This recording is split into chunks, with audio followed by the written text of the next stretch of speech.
आणि चव्हाणांची बैठक सुरू. शिवसेनेच्या वाट्याला 3 जागा देण्याची तयारी दिसते, तर शिवसेनेकडनं 7 जागांवर आग्रह आहे. काय सांगाल, काय पक्ष? स्थानिक स्वराज्य संस्थेच्या ज्या निवडणुका होत आहेत त्यामध्ये 2 टप्प्यामध्ये ही बोलणी होते. आमच्या समन्वय समितीचे नेते भाजपचे, शिवसेनेचे आणि राष्ट्रवादीचे यांच्या बैठका पार पडत आहेत. त्यानंतर अंतिम निर्णय हा मुख्यमंत्री देवेंद्र फडणवीस साहेब, एकनाथ शिंदे साहेब आणि सुनेत्रा वहिनी असे एकत्रितपणे निर्णय घेणार आहेत. म्हणून आता जागा वाटपाच्या चर्चेमध्ये काय घडलं, काय मागणी केली यावर कोणतंही भाष्य करणं उचित होणार नाही. या संदर्भामध्ये अखेरला जागा वाटप कशी झाली, कोणत्या जागा मिळाल्या, कोणत्या जागा सुटल्या, या संदर्भात हे तिन्ही नेते जॉईंटली प्रेसमध्ये किंवा त्यापैकी कोणतरी प्रेसमध्ये या संदर्भात घोषणा करेल. तुम्हाला डावलल्या जात आहे, 3च जागा देण्यात येते, तुमची 5ची मागणी आहे, 7ची आज मागणी आहे. सगळ्या बोलणी चालू आहेत. असं डावललं जातंय, काय मिळतंय नाही मिळतंय हे प्रश्न आता उपस्थित होत नाहीत. जोपर्यंत अंतिम बोलणी होत नाही तोपर्यंत या सगळ्या विषयाला काय चर्चेला कोणताही अर्थ नाही. पण 7 जागावर जे तुमची शिवसेना ठाम आहे, तडजोड करणार नाही सुद्धा माहिती. आता यावर भाष्य करणं योग्य नाही. पण तुमच्या अनेक जागांवर भाजप दावा करते. बोलणी चालू आहे. आता तो कोण कुणावर दावा करतोय, कोण शिवसेना कशावर दावा करते, राष्ट्रवादी कशावर दावा करते, ह्या सगळ्या चर्चा आहेत. या चर्चेचा अंतिम निर्णय येऊ द्या ना. आताच त्याच्यावर भाष्य करणं मला वाटतं पुन्हा सांगतो की ते योग्य नाही. संभाजीनगरच्या जागेसाठी अतुल सर आग्रही आहेत, मुख्यमंत्र्यांना आम्ही भेटलेलो आहे. पुन्हा तोच प्रश्न येतोय की मी पहिले तुम्हाला सांगतोय की ह्या सगळ्या जागा कोणत्या मागायच्या, कोणत्या सोडायच्या, याचा निर्णय वरिष्ठ नेते जेव्हा घेत आहेत त्यावेळेला आता कोण काय मागतं याच्यावर चर्चा करणं योग्य होणार नाही. बच्चूकडू तुमच्याकडे आले, त्यावर उद्धव ठाकरे म्हणाले, आपल्यातून जो गेला तो जुना शिवसैनिक होता, घरी बोलावून मी त्याला मंत्री केलं, ही माझी चूक झाली. आणि हे विधान त्यांनी ज्यावेळेस काही प्रहारचे कार्यकर्ते त्यांच्या पक्षात प्रवेश केला तेव्हा बोलले. पूर्वी काय घडलं, कसं घडलं, त्याचे कारण काय होते, हे सर्व उद्धव ठाकरेंना बी माहिती आहेत आणि बच्चू कडू नाही माहिती. म्हणून आता ते मागचं उकरून आता नव्यानं काहीतरी सांगण्याचा प्रयत्न ते करतायत. मला वाटतं त्या अशा वक्तव्याला आत्ताच्या घडीला कोणताही अर्थ उरलेला नाही. महायुतीत फूट पडेल असं काही बोलू नका, मित्र पक्षांना एकत्र ठेवत सरकार चालवायचंय असं एकनाथ शिंदेंनी तुम्हाला सांगितलं, स्पेशली असं करतं. राष्ट्रवादी संदर्भामध्ये मी जे काही विधान केलं होतं की संपर्कात आहेत वगैरे, तर त्याचा अर्थ आमचा समन्वय आहे असं मी म्हणलो होतो, परंतु त्याचा त्यांनी गैरअर्थ घेतला. निश्चित मला काल एकनाथ शिंदे साहेबांचा फोन आला होता. त्यांनी मला सांगितलं की महायुतीमध्ये असताना कोणत्याही पक्षाच्या बद्दल आपण बोलू नये. महायुतीमध्ये त्यामध्ये वाद होईल किंवा त्यांचे गैरसमज होतील असं विधान करून आपल्या आपसमध्ये कोणत्याही वादविवादाला संधी देऊ नये असं त्यांनी मला स्पष्टपणे सांगितलं. आणि एकनाथ शिंदे साहेबांनी दिलेल्या आदेशाचं मी पालन करणार आहे. सातत्याने इंधनाच्या दरात वाढ होते, लोकांचा आक्रोश पाहायला मिळतोय. एकतर टंचाई आणि खास करून ही टंचाई आपल्याच भागात दिसते. मुंबई, पुणे, नागपूर सुटलंय त्यात. हे बघा, भुजबळ साहेबांनी स्पष्टपणे सांगितलंय की 1 महिन्याचा स्टॉक आहे. तरी काही ठिकाणी जे काही स्टॉक करण्याचा प्रयत्न करतायत, उद्या डिझेल मिळेल की नाही, उद्या पेट्रोल मिळेल की नाही, यासाठी जे काही रांगा लागतायत, मला वाटतं त्याच्यावर सुद्धा थोडासा कंट्रोल आला पाहिजे. हे नक्की आहे की ज्यांना आवश्यक आहे आणि मुळामध्ये सर्वात जास्त जी निकड आहे डिझेलची, ती शेतकऱ्यांना आताच्या घडीला आहे. त्यांना डिझेलचा पुरवठा हा पूर्णपणे झाला पाहिजे, यासाठी सरकारचा प्रयत्न जरूर राहील. परंतु टाकीच फुल करून ठेवायची असं जे काही लोकांचं किंवा आणखीन वेगळा स्टॉक करायचा असं केल्याने इंधनाची टंचाई जाणवते. काही प्रमाणात निश्चित टंचाई आहे आणि ते टंचाई दूर करण्याचा प्रयत्न सुद्धा सरकार आपल्या पद्धतीने करत आहे. पालकमंत्री महोदय, जिल्हा प्रशासनानं असा आकडा दिला आहे 2580 किलोलीटर एकूण साठा आहे. त्यातला 1272 विक्री झालाय आणि शिल्लक 1308 किलोलीटर उपलब्ध आहे असं म्हणतात. मग हे असं असेल तर मग एवढ्या रांगा ड्राय असं का होतंय? आता हे लोक काही ठिकाणी पॅनिक झालेले आहेत, हे तुम्हाला मान्य करावं लागेल. पेट्रोल उद्या मिळेल की नाही, डिझेल मिळेल की नाही, हे त्यांना असं थोडा शंका येते, म्हणून हे रांगा लागलेल्या आहेत. परंतु मला वाटतं पॅनिक होण्याचं काही तसं काही कारण नाहीये. सांभाळून आपलं डिझेल वापरलं तर मला अडचण येईल. आता तरी अशी परिस्थिती नाहीये. राष्ट्रवादीच्या वक्तव्यावरून संजय राऊत यांनी तुमच्यावर टीका केली आहे. त्या संदर्भात की संजय शिरसाट यांचा तरी पक्ष टिकणार आहे का, तुमचा सुद्धा पक्ष संपणार आहे?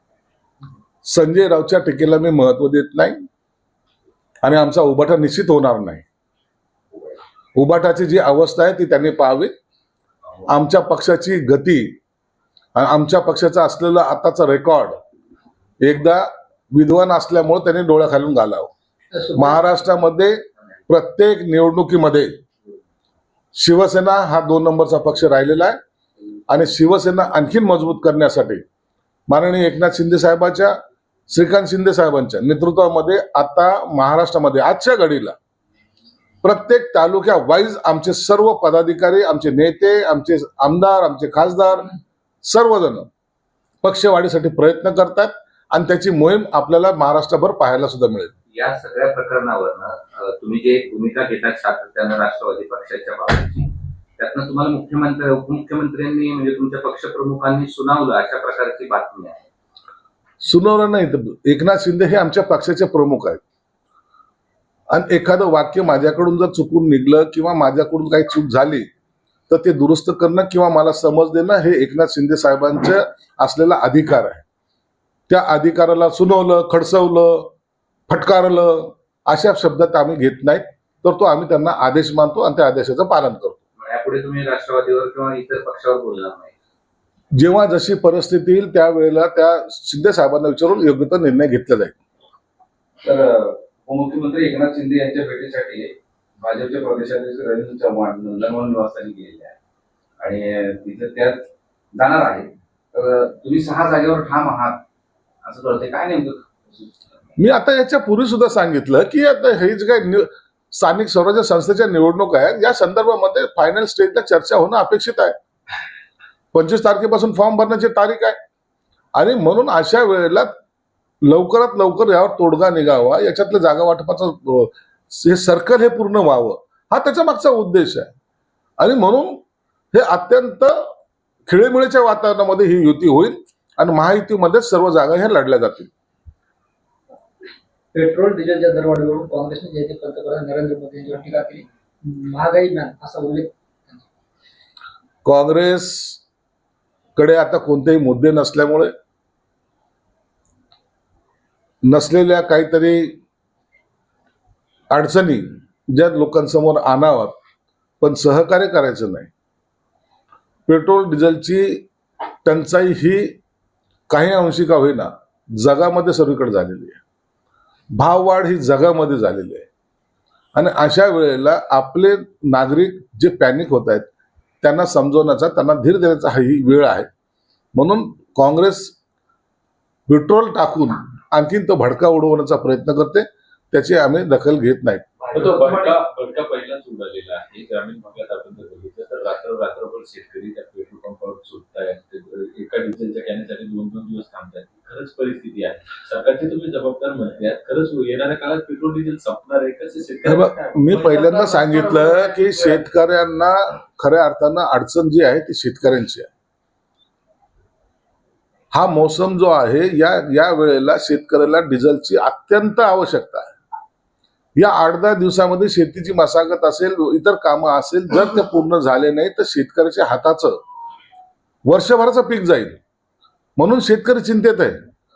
तो डिझेल मिळवण्यासाठी रात्रभर जागतोय ते यासाठी की त्याला वाटतं की नाही, मला माझं जे उदरनिर्वाहाचं साधन आहे, जी शेती आहे ती जर मी पिकवली नाही तर मी उपाशी मरेल. आणि या धास्तीपोटी आज शेतकरी तिथं आहे. म्हणून शेतकऱ्याची काळजी घेणे सरकारचं काम तर आहेच आहे. आणि आम्ही सर्वजण म्हणजे सरकारमध्ये मी असेल का आणखी सर्वजणच शेतकऱ्याच्या पाठीशी आहोत आणि शेतकऱ्याला कुठे डिझेल कमी पडू देणार नाही असं मुख्यमंत्री महोदयांनी सुद्धा सांगितलं. पण भाजपचं एक विधान आहे की पेट्रोल पंपाच्या रांगा लागतायत, त्यासाठी काँग्रेसवाले लावतायत म्हणे आम्हाला. नाही, त्याच्यावर मी बोलणार नाही. काँग्रेसवाले लावतायत की आणखी कोण लावतायत यावर भाष्य करण्यापेक्षा लोकांची अडचण आपण समजून घेतली पाहिजे, ती दूर केली पाहिजे. विकास लवांडेबाबत सोप्या सुरू असं म्हणतात की विकास लवांडेसाठी आम्हाला लढावं लागेल. ज्यांच्यावर हल्ला झालाय ते जेलमध्ये आहेत, ज्यांनी हल्ला केलाय ते बाहेर आहे. ही लोकशाहीची हत्या आहे. तपासामध्ये काय आलंय, FIR काय नोंद झालाय, त्याच्यामध्ये कुणाला गुन्हेगार ठरवलंय किंवा आरोपी ठरवलंय हे पोलीस सांगू शकतात. म्हणून जोपर्यंत त्या FIR ची कॉपी बाहेर येत नाही किंवा FIR लोकांना दाखवले जात नाही, तोपर्यंत असे विधानं करून कोणी कुणाला मारलं हे ठरवणार आपण नाही, तर ते यंत्रणा ठरवते. आणि ते यंत्रणेने जर चूक केलं असेल काम, तर सरकार निश्चित त्यांच्यावर कारवाई करेल. है कि पेट्रोल 9 दिन में 5 रुपए बढ़ा दिया है, कभी तो जनता के भले के बारे में सोच लो, कब तक पूंजीपतियों का फायदा करते रहो। राहुल गांधी हमेशा खाब में जीते हैं। विरोधी पक्ष नेता के तौर से उन्होंने ये देखना चाहिए कि ईरान का, अमेरिका का, इजराइल का जो वार चल रहा है, इस वार के संदर्भ में अपने भारत को ही नहीं तो देश भर के, जग भर के लोगों को इस कठिनाई का सामना करना पड़ता है। तो सभी को क्या ही मैन बताएंगे, पेट्रोल मैन बताएंगे? ऐसा नहीं होता। ऐसी जब परिस्थिति आती है वो टाइम अपने को, देशवासियों को थोड़ा संभल के उससे लड़ना चाहिए, और ये लड़ने का काम देश के सभी नागरिक भी कर रहे हैं। इसलिए कुछ दिनों की जो महंगाई है ये कभी ना कभी तो कम हो ही जाएगी। मराठवाड़ा रीजन में डीजल की किल्लत के काफी सारे वीडियो सामने आ रहे हैं, खासतौर पर किसान जो है बुआई होने वाली है, उसके लिए भी डीजल काफी जरूरी है, तो वो भी उस लाइन में लगे हुए दिख रहे हैं, काफी परेशान दिख रहे हैं। देखो ये हंगामा ये जो पीरियड है, मौसम जो है, तो ये किसानों के लिए बहुत जरूरी है। यहाँ किसानों के लिए डीजल मिलना अगर अभी नहीं मिला, या तो उनका खेती के काम नहीं हुए, तो साल भर का उनका अनाज का पीक उनके हाथ में से जाएगा। इसलिए वो पैनिक है। सरकार ने इसकी दखल ली है और किसानों को प्रायोरिटी से डीजल देना ये सरकार की प्राथमिकता है। इसलिए किसान के साथ ये सरकार खड़ी है और उनको डीजल देने के लिए पूरी तैयारी फिर कर रही है। नीट एग्जाम लीक में जो है बच्चे ने आत्महत्या कर ली, उस पर कांग्रेस जनता पार्टी के अभिजीत दीपके का कहना है कि नीट एग्जाम पेपर लीक में गवर्नमेंट का फेलियर हुआ है और जो एजुकेशन मिनिस्टर है उनके ऊपर एक्शन लेना चाहिए। देखो, नीट पेपर के बारे में जो आरोपी है सबको गिरफ्तार करने की मुहिम सरकार की तरफ से चलाई जा रही है। बहुत सारी पार्टियों की कुछ डिमांडें होती है, सरकार ने उसका गंभीरता से लिया है।